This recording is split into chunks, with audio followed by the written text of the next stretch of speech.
Assalomu alaykum shirin qizlarim, kelinchak qizlarim.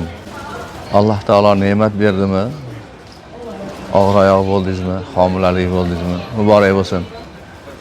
Sizga o'qib yurishingiz kerak bo'lgan duolarni, ya'ni homilador qiz kelinlarimizga o'qib yurishlari kerak bo'lgan duolarni o'rgatib qo'yay. Yoki ularning onalariga, onalari ham qizlariga shu duolarni o'rgatsinlar. Qaynonalari qizlarimga shu duolarni o'rgatinglar. Alloh taolo ularni ikki jon salomat, bolalarini bag'riga bosib salomat bo'lishliklarini Alloh nasib qilsin. Duolar oyatlardan va ulamo ustozlardan o'rganilgan duolar. Ular quyidagilardir. O'rganib olinglar. Birinchisi Qur'on oyatlaridan olingan duolar bo'lib, Bismillahirrohmanirrohim. Robbi la tazarni fardan va anta khayrul varithin. Robbi habli min ladunka zurriyatan tayyibatan innaka sami'ud du'a. Qaytaraman.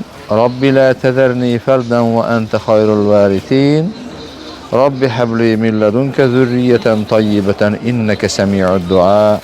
Ma'nosi: ey Robbim, meni yolg'iz tashab qo'yma. Sen o'zing vorislarni eng yaxshisisan. Ey Robbim, menga o'z huzuringdan yaxshi zurriyat bergin.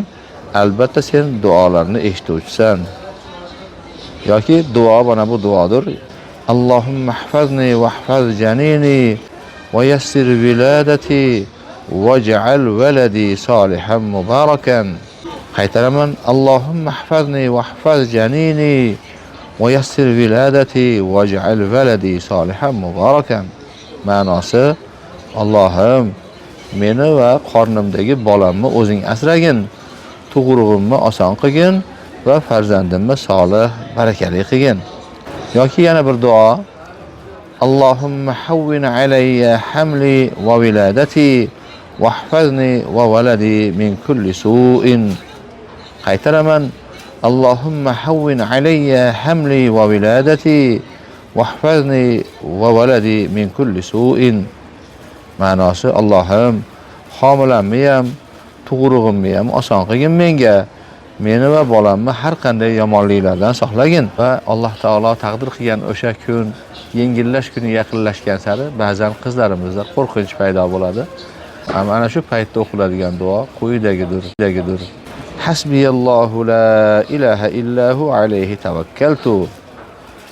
Hasbiyallohu la ilaha illahu alayhi tawakkaltu.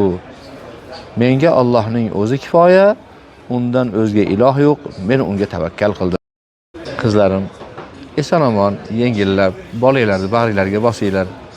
Alloh taolo zurriyotinglarni solihlardan qilsin. Assalomu alaykum va rahmatullohi va barakotuh.